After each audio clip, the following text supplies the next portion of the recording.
Quand tu es vidéaste, c'est sûr, tu as déjà eu ce problème-là.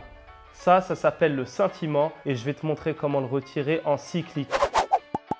Déjà, le meilleur moyen de ne pas avoir de scintillement sur vos vidéos, c'est de bien régler vos caméras avant le tournage. Quand vous êtes en Europe, en Asie ou en Afrique, vous mettez votre vitesse d'obturation à 1/50 ou 1/100.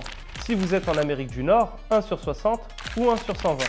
Bon, maintenant, si tu as déjà tourné, que tu dois rendre la vidéo à ton client et que tes rushs sont éclatés à cause du scintillement, comment on fait? Eh bien, tu as 2 méthodes. La première, gratuite. Tu prends ton rush sur ta timeline, tu le dupliques, tu le décales d'une image et tu réduis l'opacité du rush du dessus à 50%.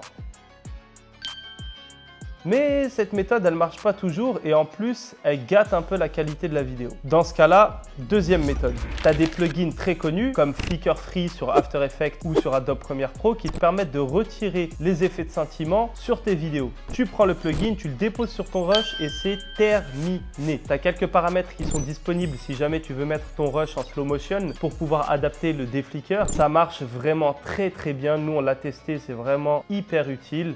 Par contre, ça coûte 150 balles. Après, c'est le prix à payer quand tu règles pas bien tes caméras avant d'aller sur ton tournage. Mais ça te sauve de pas mal de galères et franchement, c'est hyper rentable.